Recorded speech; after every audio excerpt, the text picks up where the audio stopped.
Hello, Lot here. Just wanting you all to know that this episode has been previously recorded and posted. So I hope you enjoy it or re-enjoy it. Welcome to Close the Door and Come Here, a Game of Thrones and a Song of Ice and Fire podcast with heavy leanings towards our two favorite characters, Jaime and Brienne. Hi, I'm Lot, Lady of Tarth -posts on Tumblr, joined with Guile. Hey, I'm Guile. I tweet at Door Podcast. Chicky.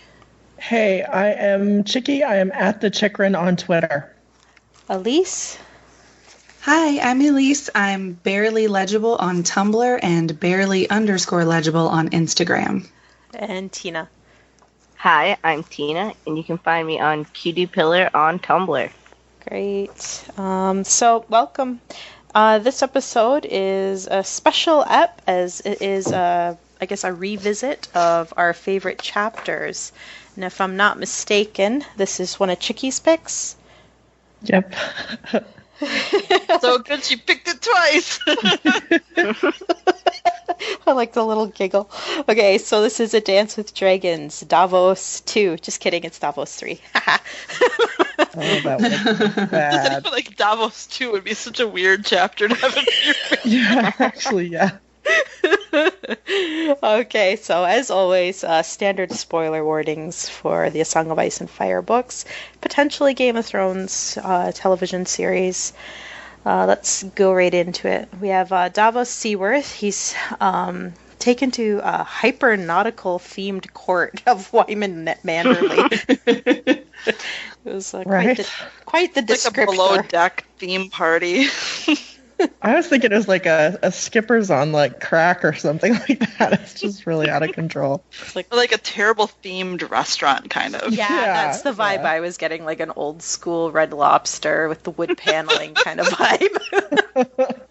Well, I didn't before, but now I do. Probably delicious, you know? I'd like to eat there. I've heard those biscuits are good, right?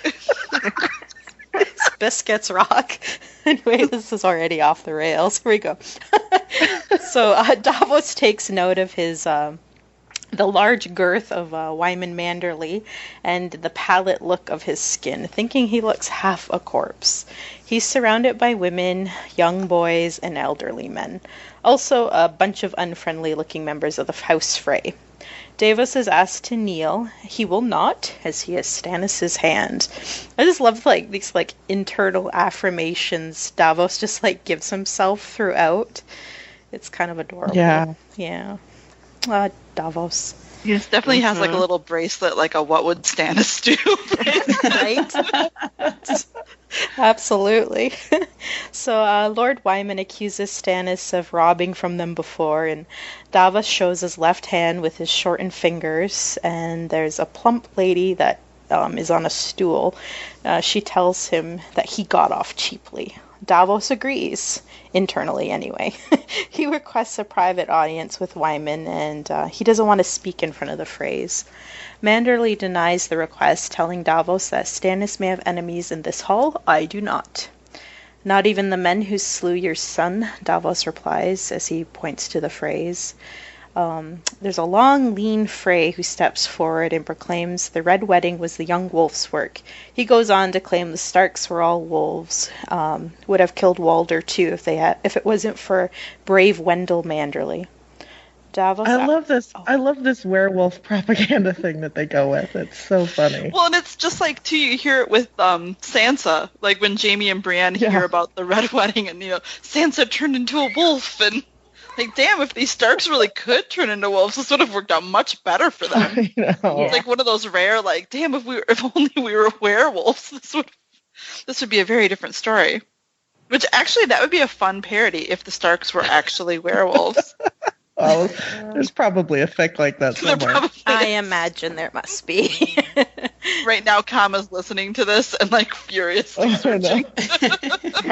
I won't lie, I had that visual in my head as well. So let's see. Davos asks for the man's name, and his response is, Sir Jared of House Frey. And then he replies, Jared of House Frey, I name you liar.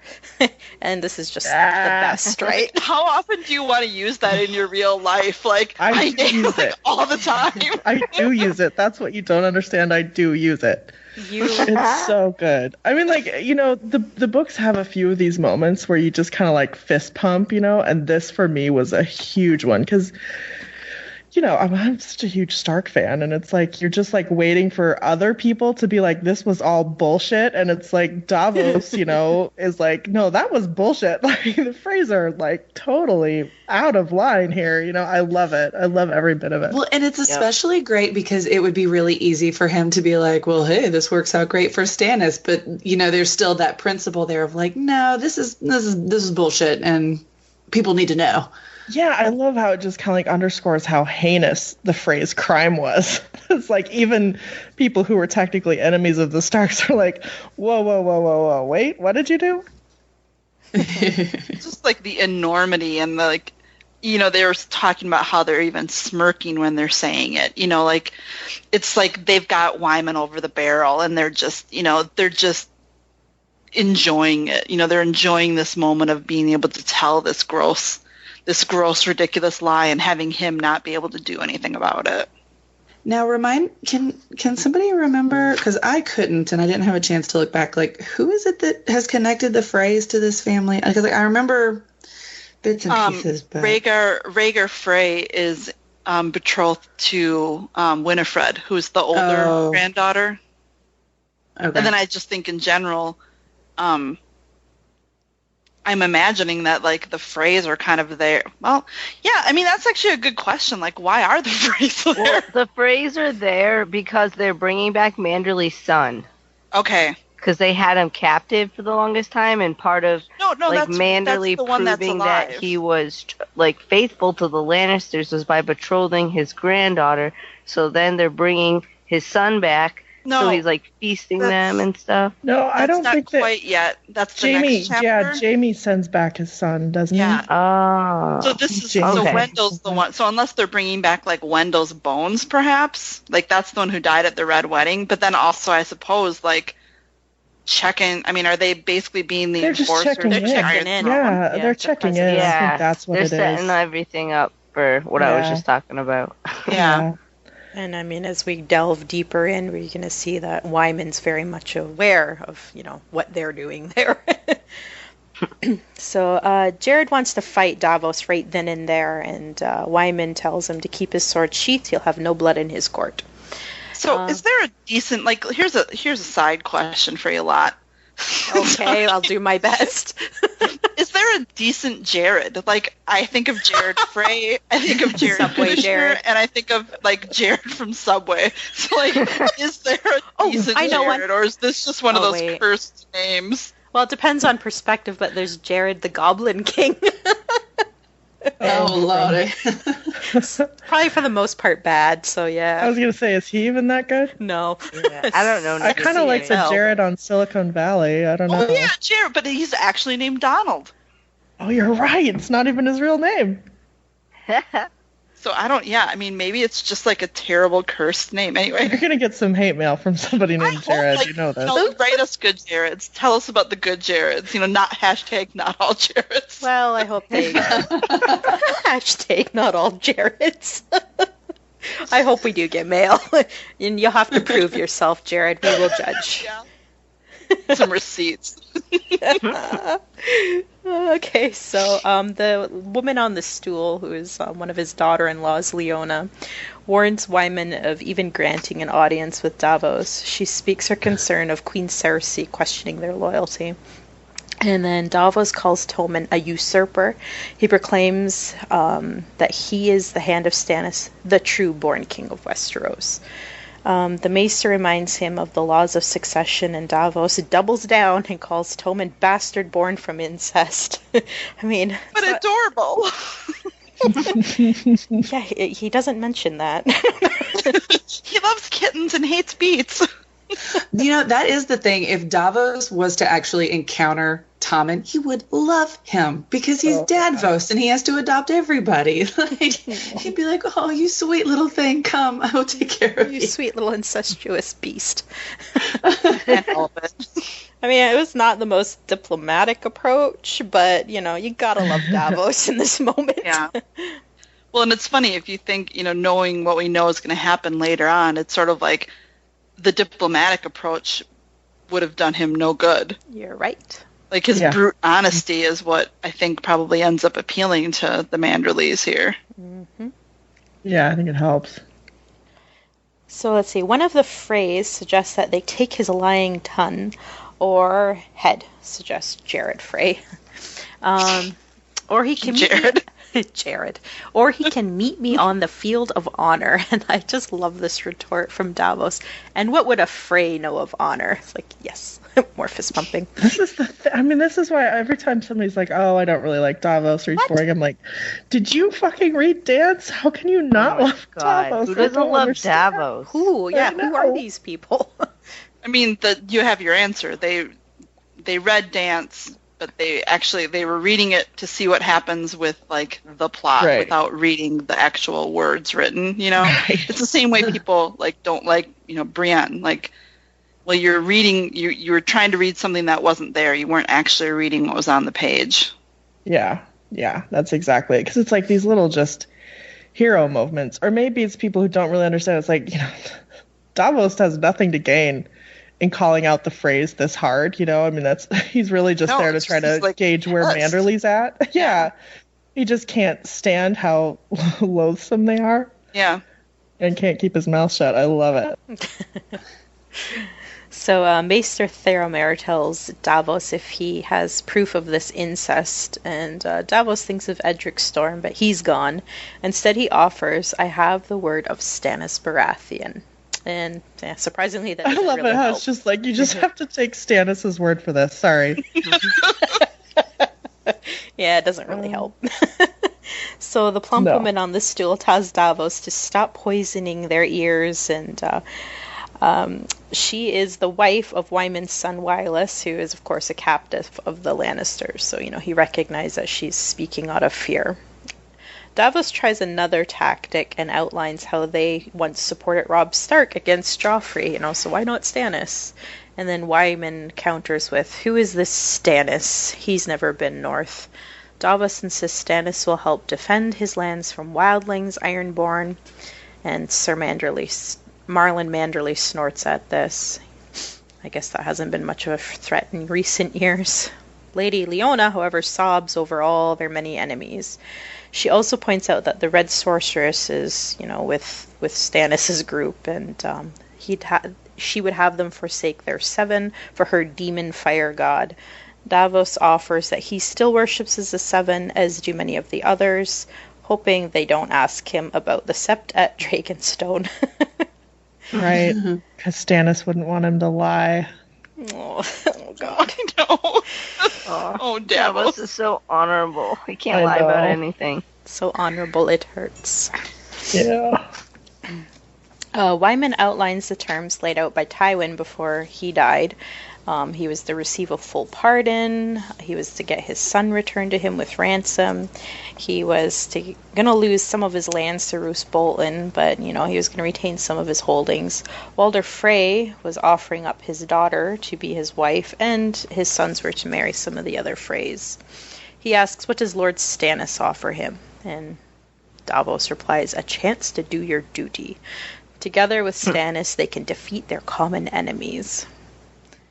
Marlon asks how many men Stannis offers, and it's not a lot, and Davos' silence speaks volumes. I love these little places where it's like, he's like, I don't want to have to lie, so he just like either keeps his mouth shut or just doesn't go into detail. His eyes like just kind of drift to a back corner of the room. Apparently Davos, for being a smuggler, would not be a good poker player. So then we have, Marlon, Wyman, and is in agreement, you know, that it's only going to be death and defeat if they join Stannis. And Wyman tells Davos that he's wary of his face. And then it's a really small paragraph. Davos felt a stab of despair. His grace should have sent another man, a lord or knight or maester, someone who could speak for him without tripping on his own tongue. Death, he heard himself say. There will be death, aye. Your lordship lost a son at the Red Wedding. I lost 4 upon the Blackwater. And why? Because the Lannisters stole the throne. Go to King's Landing and look on Tommen with your own eyes, if you doubt me. A blind man could see it. What does Stannis offer you? Vengeance. Vengeance for my son and yours, for your husbands and your fathers and your brothers. Vengeance for your murdered lord, your murdered king, your butchered princes. Vengeance. Yes. Yeah, you can't really talk, Davos. That was... Dude, he's gotta build your confidence up, man. That was awesome. Yeah. So then we get the girl with the green braid chiming in, and she's all in. She's like, join Stannis, avenge their dead, Frey suck. Manderly grabs his daughter, threatening to send her to the Silent Sisters. He tells her to not speak ill of their friends, the Freys. I'm sorry, guys. Oh, that's the cutest interruption. What are you doing down here? Hold on, I'm gonna pause. I'll be right back. Okay. Manderly grabs his daughter, threatening to send her to the Silent Sisters. He tells her to not speak ill of their friends, the Freys. She'll be married to one of their sons soon enough. Wylla is like, the fuck I will, basically. Well, and did you catch who her betrothed is? It's Little Walder. Yeah. Like shitty Walder. Even worse. Yeah, right. So she's got the worst one. Like if it were Big Walder, I feel like we would all kind of ship it. I don't think I would. That might be a stretch. So Lady Leona tells her to hush and that she knows nothing. Wylla responds she remembers their promise. Well over 1,000 years ago, they swore an oath to the Starks.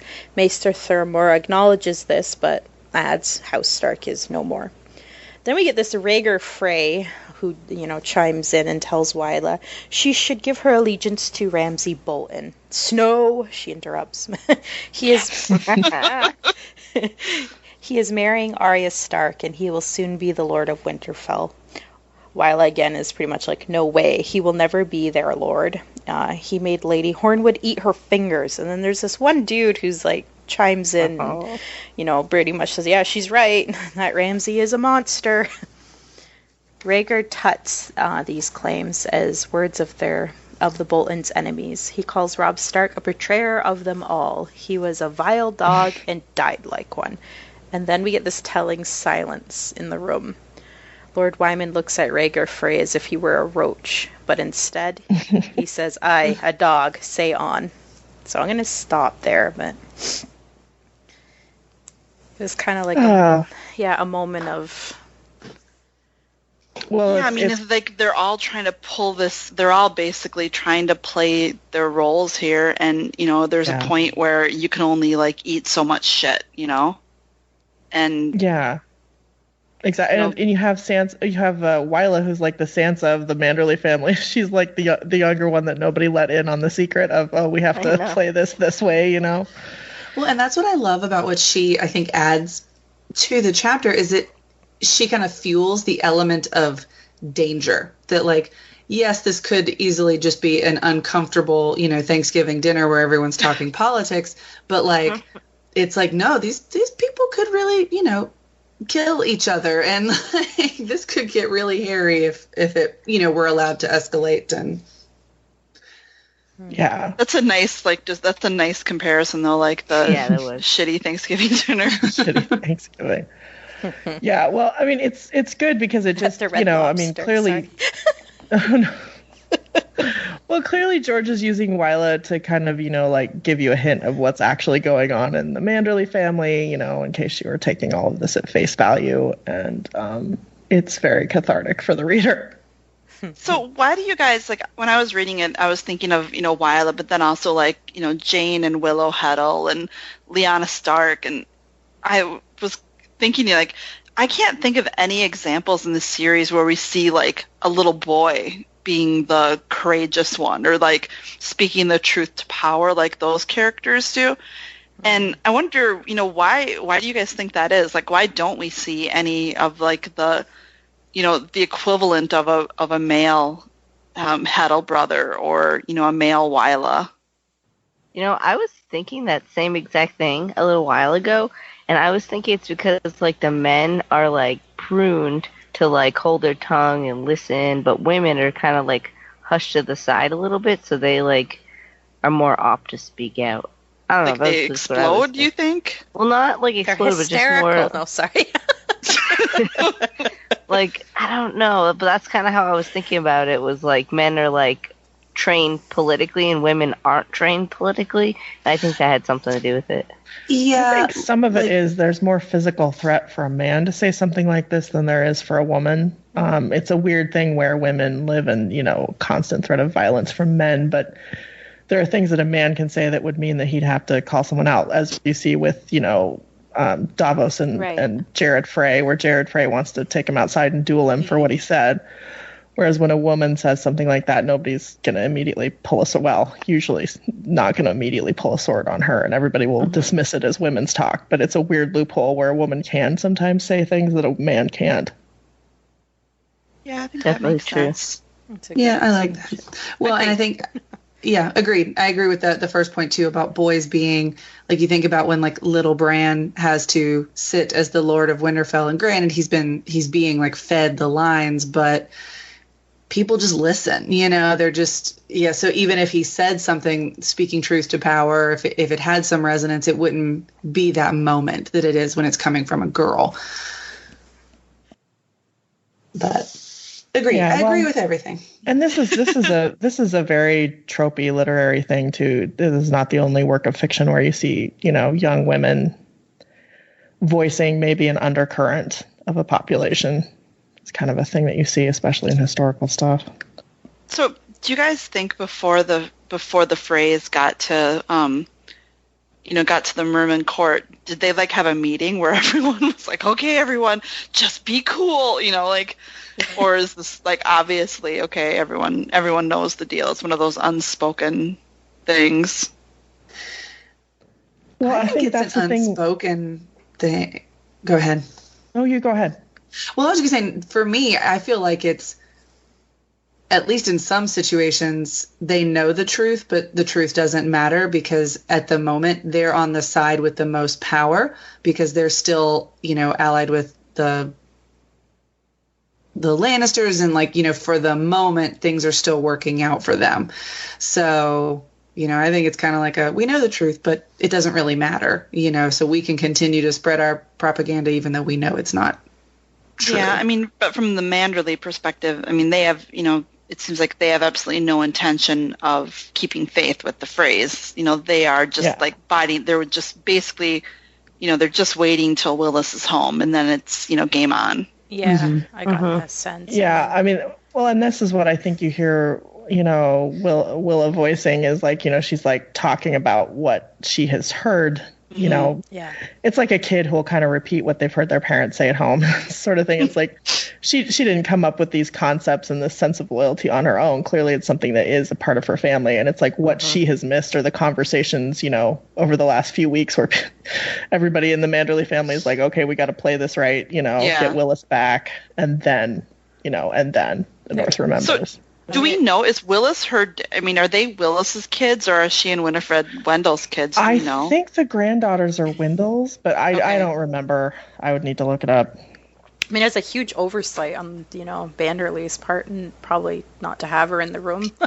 Although it sounds like she's, like, part of it, it kind of sounds like he knew exactly, like, it's not like a huge surprise that she's yapping up, so... it's almost like, is he being passive-aggressive in a way? And, I'll let, Willa say what she wants, so it doesn't seem like, we're unrealistically, yes, Lord Frey's, whatever you say, Maybe they're that might be true. It. I'm sure they are. Like they, someone's got to say it, and, Willa's the only one that, to Chickie's earlier point, she's the only one that can. Mm-hmm. Yeah, I mean, I think it's just, it's to indicate to the reader what's going on, and it's also to give some catharsis. And yeah, Guile, you might be right. It might also be the Manderlys playing it wisely, and that it would be insane for no one in the court to say, "Hey, wait a minute, are we sure this is how this went down? Are we sure they all turn into wolves and like you killed them all? Like this doesn't seem likely. Like if they're giant wolves and yet they all died, this isn't, just doesn't seem to add up. Yeah. So see, Rhaegar warns that it will only be more grief and death if he listens to Davos. And Wyman says, wise words and true. Wylla is like, the fuck they are, basically. Lady Leona drags Wylla away from the hall. Davos thinks, there goes my only friend. Manderly tells the court, I've heard enough treason for one day. He orders Davos to be seized, demands his head and hands to be cut off. He wants to see his head on a spike with an onion between his lying teeth. No, but not really. Yeah. Spoilers. Yeah. It's so funny, I heard a post, when was it? Or read a post, I don't know, somewhere online, like within the last year or so, that was talking about how George literally has 2 cliffhanger chapters in a row, because if you look back, the chapter before this was when Tyrion supposedly drowned, Yeah. So, I mean, it's like George was really overplaying his little mini cliffhangers. Can't fault him, they're fun. I mean, this one, this one would be weird if it wasn't done as a cliffhanger, though, like, because you kind of have to see it from what it looks like for the phrase, I think, a little bit, too, right? Like, it's got to be convincing, but yeah, it's... Yeah, well, especially since this information is going to get passed back to King's Landing.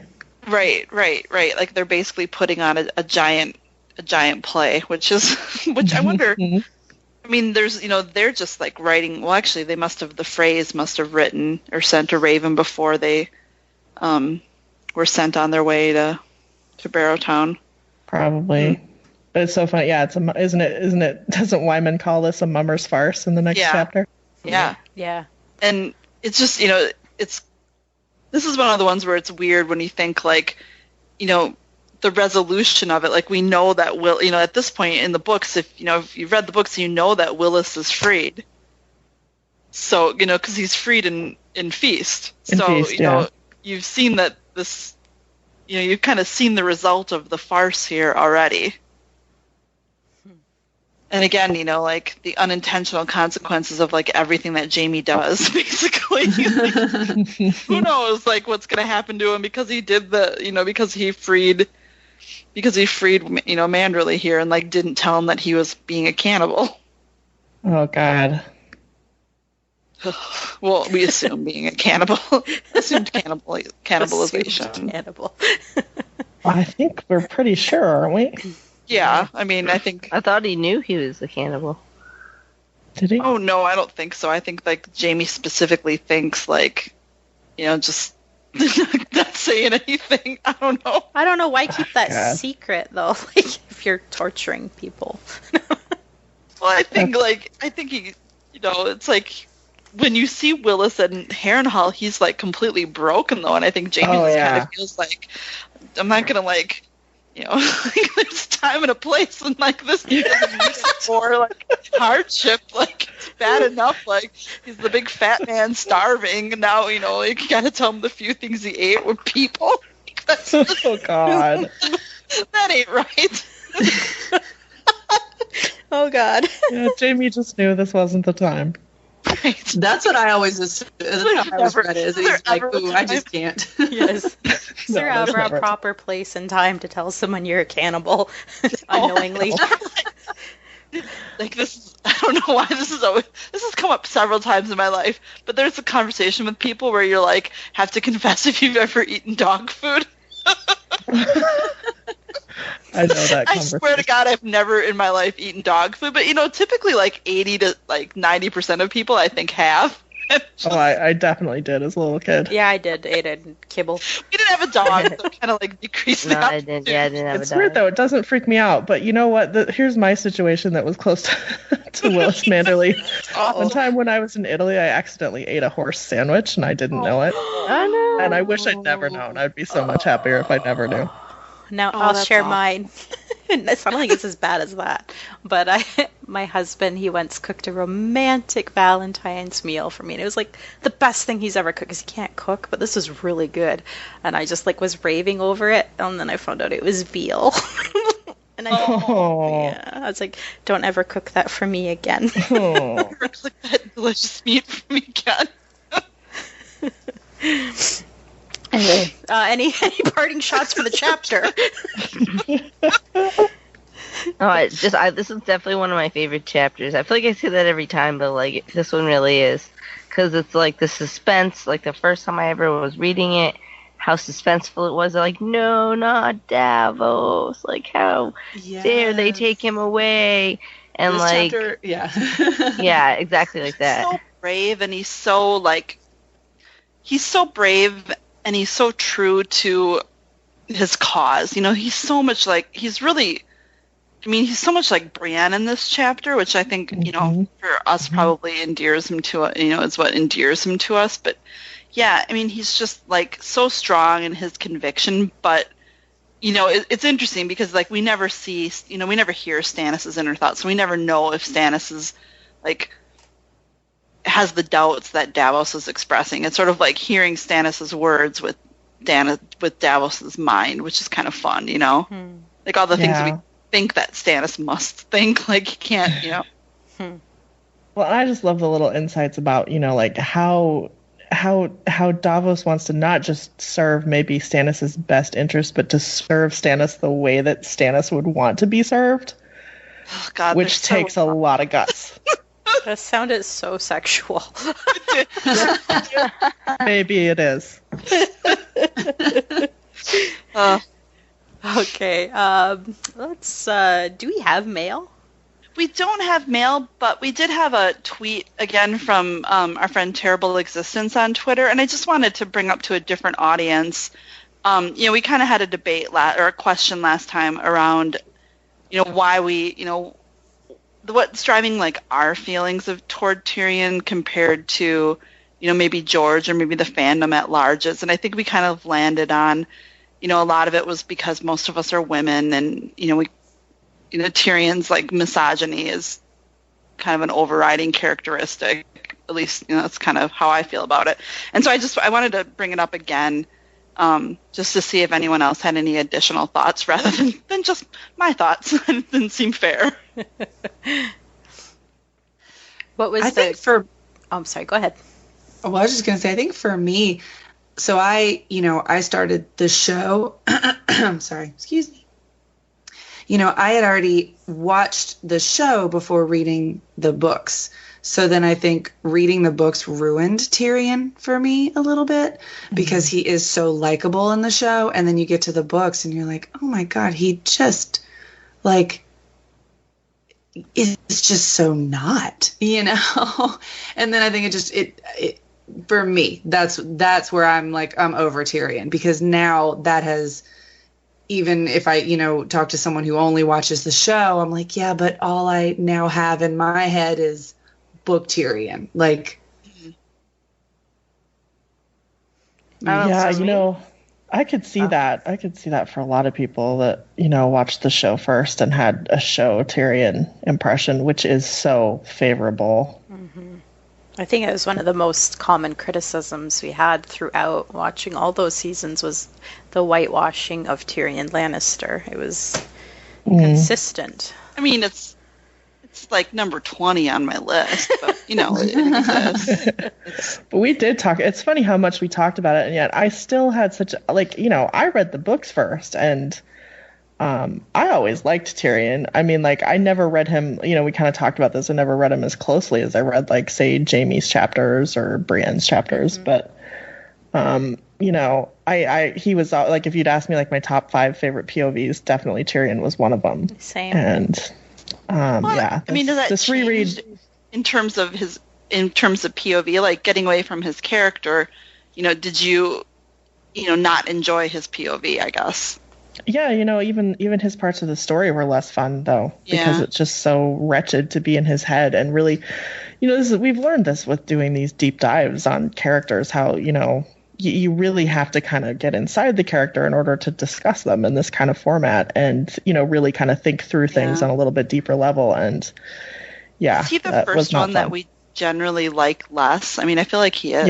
Yeah. I think so. Like even Cersei, Cersei like is a weird, it's like that term doesn't apply to her, like it's enjoy or not enjoy, I guess. But she's a good example of a character who she's repulsive as a character, but I genuinely enjoy reading her chapters. Mm-hmm. Same. Yeah. I was going to give Cersei as an example. Like, I consider there to be two different Cerseis that are equally, like, I don't want to say likable, but they're interesting as characters, as two different versions of the same character. So I'm like, I enjoy reading Crazy Cersei from the books. And then I kind of enjoy Cersei, slightly softer Cersei, at least from the, earlier seasons of the show. But like Tyrion, it didn't work for me the same way with Tyrion for whatever reason. And it might have been because Peter Dinklage is just so incredibly likable.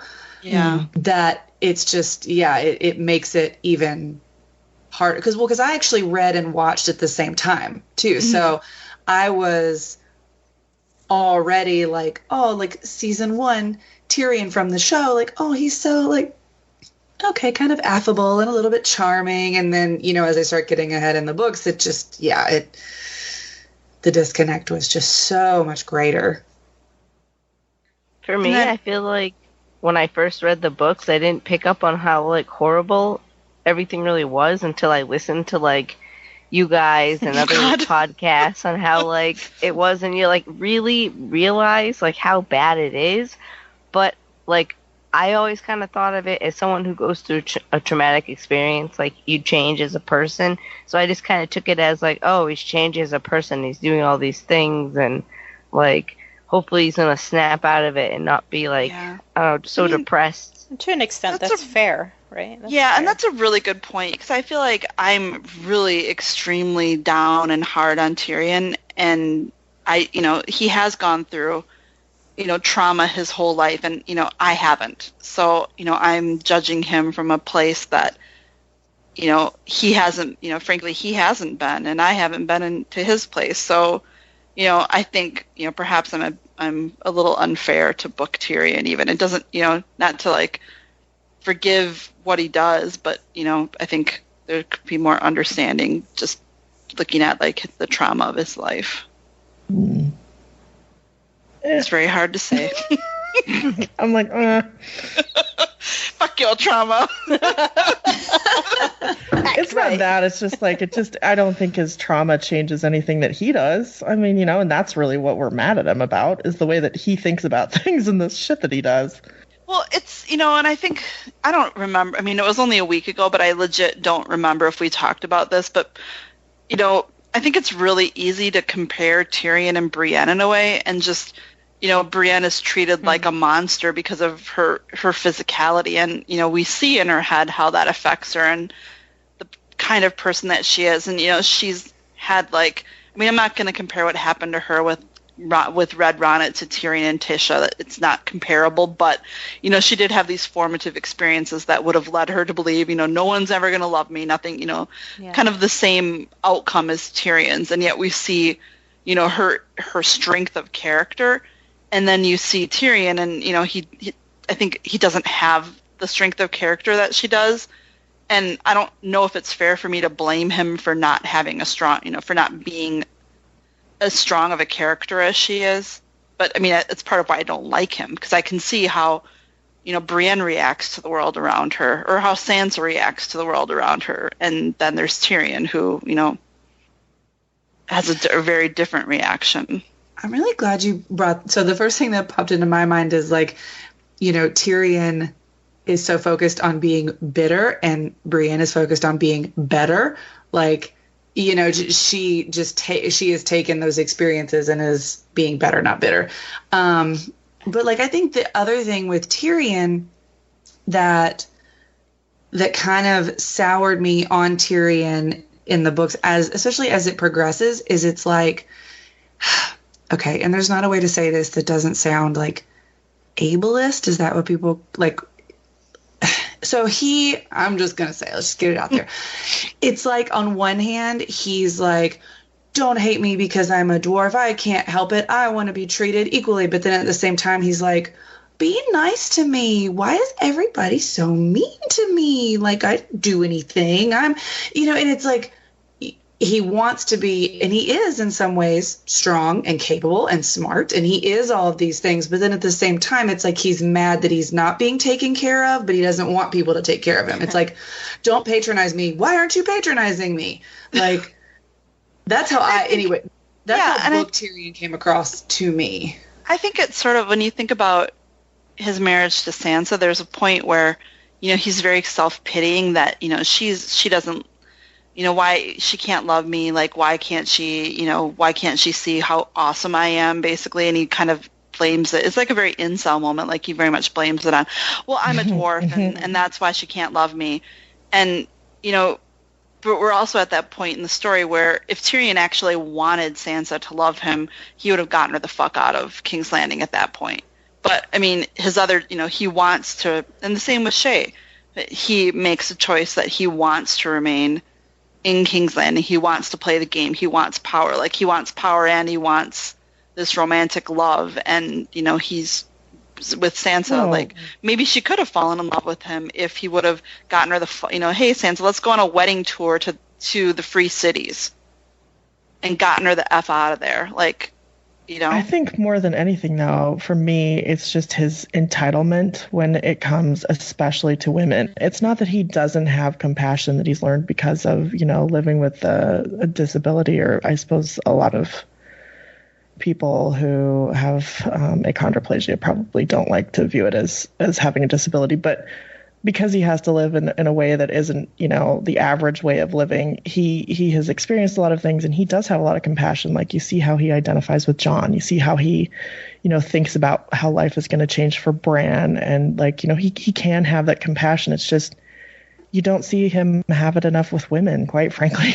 And he feels entitled to women's time and women's love. And when he doesn't get it, he does have resentment. He even has a tiny bit of underlying resentment about having to pay for sex, and it's like, I get it on one level. I really get it. But, like I said, I think last week, when this question came up, it's, okay, well, why do you still keep insisting, like with Sansa, like, why do you feel entitled to a beautiful wife when you yourself are not beautiful? Like, why can you laugh at someone marrying Lawless, when in reality, that's how people view you as well. I mean, like, it's just, I guess it's the double standard of a patriarchal outlook that most turns me off with Tyrion.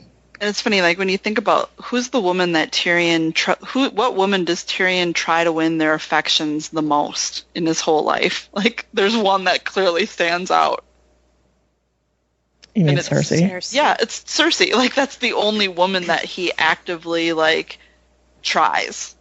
Well, he does try with Sansa, I think, but he knows it's a lost cause on a lot of levels. I mean, like, it's not that I'm saying that he at this point is doing as much overt stuff, but I mean, we do see it at the end of The Storm of Swords when he literally kills Shae. I mean, that's the point where his entitlement and his pain are more important than her life, anything else. Yeah.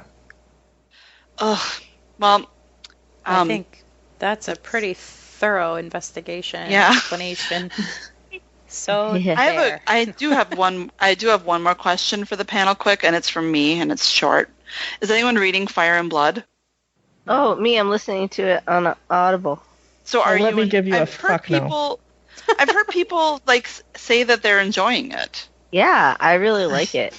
Okay. I actually just said to my husband the other day, I was like, I keep reading like reviews and stuff, and it's like, I kind of want to read Fire and Blood, but God damn it, I do not want to buy it. I'm just so resistant, but I'm like, I'm intrigued. Like, I do kind of want to know these things. And I heard that there's one, like, so far I've heard one like tar tidbit, which is that some like one of like the whoever was the even star with, I think it was with when Aegon the Conqueror is on the throne, had triplet daughters.